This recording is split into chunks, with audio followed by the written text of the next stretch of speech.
Okay guys, now we're going to jump right on into Oscar De La Hoya versus Manny Pacquiao. We're going to look at both fighters very carefully. We're going to step outside of the hype of all the punches we see thrown. We're going to look at what they're doing in the ring. Is Oscar De La Hoya using good head movement? Is he moving around the ring really well? He's hot on his feet. Is he utilizing the jab, snapping the jab back after he uses it to get back into a defensive position? Is Manny Pacquiao doing what he does best? So we're going to get into it and get a chance to break it down objectively so that we can measure and compare with what we saw with Marquez. Let's get on into it. All right, getting ready to go into the fourth round of De La Hoya. They've gotten, warmed up to each other real good. Don't want to start off at the first round because there's nothing going on.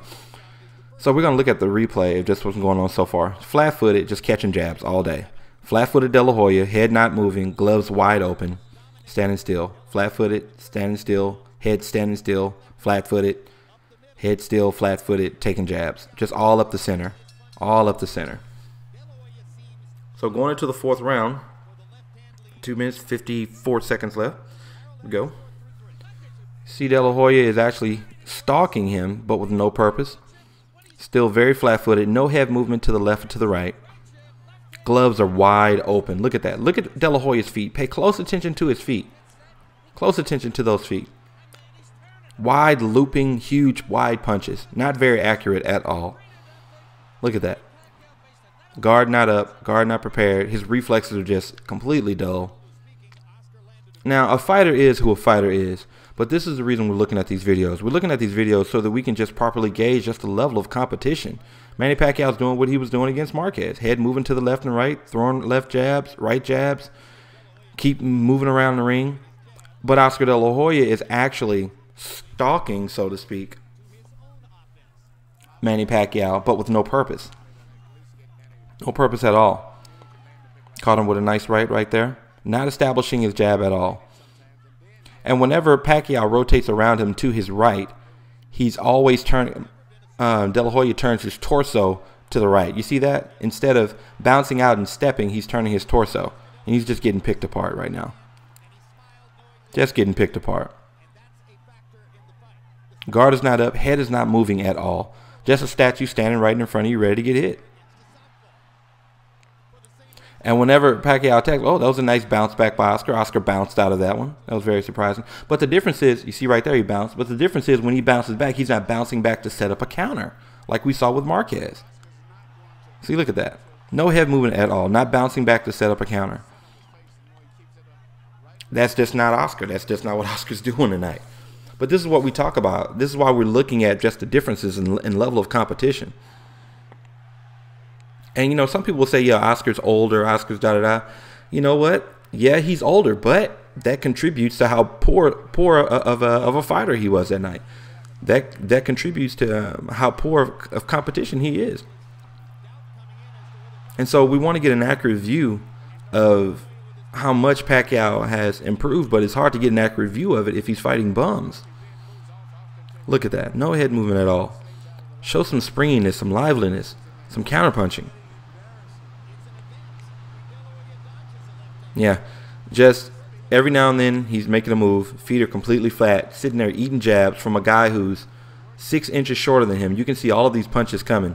That just shows you just the level that Oscar De La Hoya was on. I mean, he looked completely pathetic this fight. Completely pathetic. Flat-footed still. No head movement at all to give Pacquiao some confusion at least. No confusion at all for Pacquiao. I can see where your head is at all times. That's why I can unleash a barrage of jabs.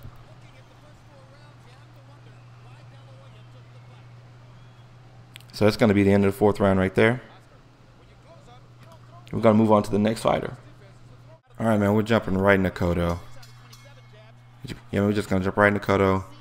All right, no touching gloves. Let's just get to it. Okay, Cotto. First of all, we're looking at his body movement. Feet are flat. No head moving from side to side. None whatsoever. We're just looking at his body movement. We know what Pacquiao is doing. He's going to bounce around, jump from left to right, just like what he was doing when he was fighting Marquez in 08. Bouncing around.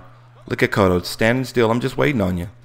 Almost as though he doesn't understand he's fighting somebody that's almost twice as fast as he is. Even though Lampley was screaming to the top of his lungs saying when they trade, Cotto is just as fast. That's a huge lie. Huge overstatement. Look at that. Dogs barking. So yeah, we see Cotto is standing still. There's not a lot of motion around the ring. Remember with the Marquez, the fight, there was a lot of motion moving around the ring. As a matter of fact, let's look at that. Just for a fraction of a second, you see a whole lot of movement around the ring with Marquez. They're all over this ring because Marquez is not giving him a standing target. He's not giving him a standing target at all. Just movement all over the ring. Now we come back to Cotto. Total contrasting difference. Standing around in spots. No head movement at all. Not trying to stay away from Pacquiao and set up a counter punch. Once again, like I said before, it's not about fear. Manny Pacquiao is a great fighter. Manny Pacquiao is a great fighter. You have to fight him in a certain way. He likes to come in with odd angles. Okay, we'll make him come in. Let him come in with those odd angles while you counter him. Cotto, in the meantime, is just standing still. Poor body movement. Getting picked apart there because you're standing directly in front of him. So this is what we're talking about when we're saying just level of competition. When we're really measuring just the level of competition. And we're looking at Cotto with no foot movement. Just heavy on his feet. Almost dragging his feet, so to speak. Not bouncing up and down on the balls of his feet. Not at all. Great overhand left. He just landed right there. But yeah, that's exactly what we're talking about. Just no movement at all. Just none whatsoever. Standing still, waiting to be hit. And when you have a guy like Manny Pacquiao who throws 3-4 hit combos and you're not moving around and giving him a moving target, it pretty much turns into a sparring match. And that's exactly what's going on. That's exactly what's going on with this round. No movement at all.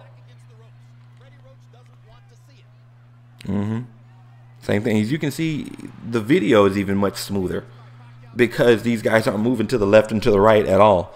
Pacquiao has no reason to because he has an opponent that's gracious enough to just stand directly in front of him. Just stand directly in front of him. And he can just bounce circles around him the whole night and just pick him apart. And that's what we talk about with level of competition. And this round is going to come to a close and we're going to contrast it again. And look at that. What kind of defense is that? Is that throwing his arms up to the side? I don't know what that's doing. At least with Mayweather, he turns to the side so that you can't get a hit in on him.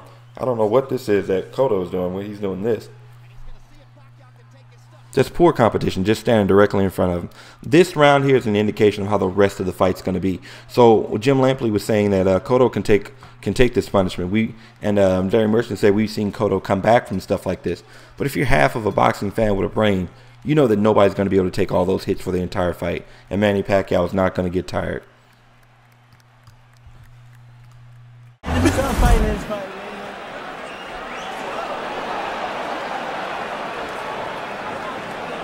Here's the right hook that started it. The other's right hand that came right back after a left hand, and Cotto didn't see it. Manny's very good with great reflexes and timing where he can see these little openings that very few fighters can see. That's why he wins a lot of his fights on close decision by knocking guys down. I let the replay play so that you guys can hear something very key that Jim Lampley and Emmanuel Stewart said. Emmanuel Stewart said, Cotto just didn't see it.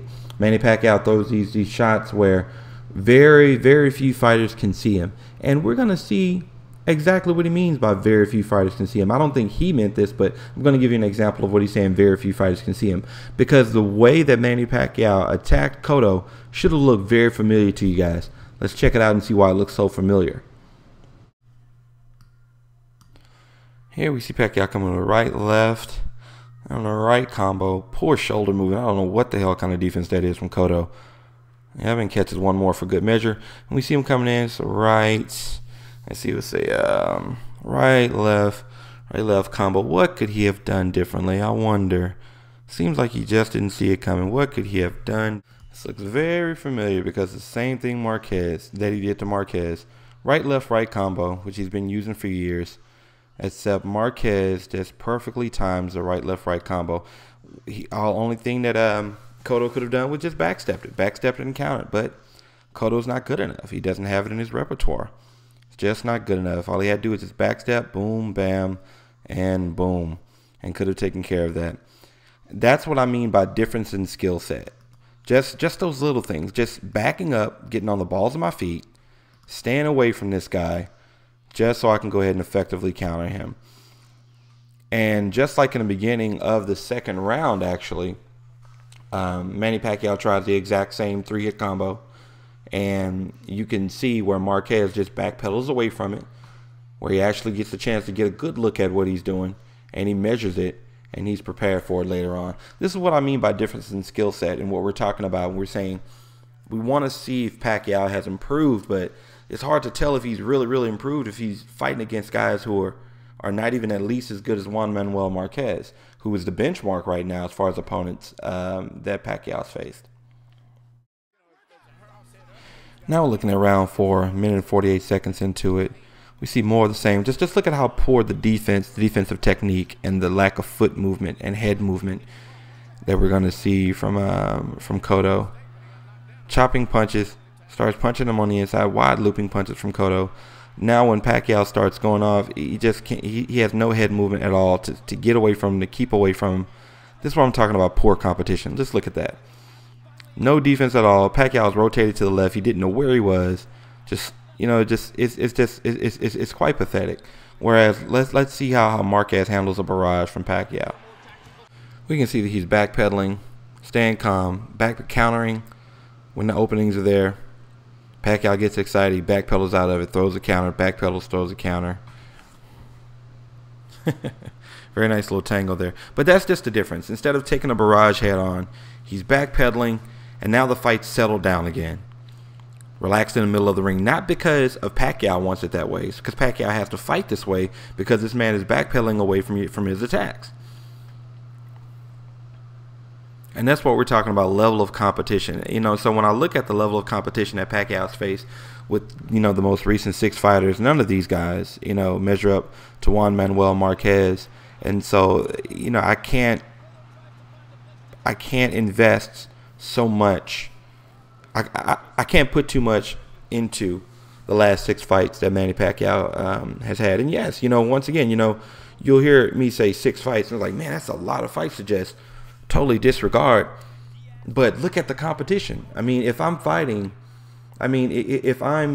teams that are under 500, if I'm playing teams that are under 500 every week, and everybody's saying the Miami Heat, like right now the Miami Heat, everybody's thinking they're so great, but when they play teams that are under 500, they look good. They play teams over 500, then you start seeing a lot of the flaws come out. And that's the same situation here. The last 6 fighters have been B to C class level fighters, and Juan Marquez is clearly on an entirely different level. There's no other way that he can go the distance and make the fights as competitive that he has with Manny Pacquiao unless he's just that good. Trust me, Manny Pacquiao wants to knock this man out. Just look at this. He wants to clean this man's clock. But Juan Marquez is just that good. So this is the reason why we want to see him fight somebody who's a better technical boxer. Man, if he beats somebody who's a better technical boxer than Juan, man, then congratulations to him. But at least give us that competition. At least give us that competition. And until I see that competition happen, I'm not going to be able to call Manny Pacquiao the best pound-for-pound fighter right now until he beats Juan Marquez again, or he beats Floyd Mayweather Jr. Hopefully Floyd Mayweather Jr. gets done with his court problems in 2011, so we can go ahead and make that fight happen. But since Floyd's not available, there are other guys to fight that are available. Young Bulls are coming up. Berto, Tim Bradley. People may say Berto is unproven. Regardless of whether or not he's unproven, fight the man.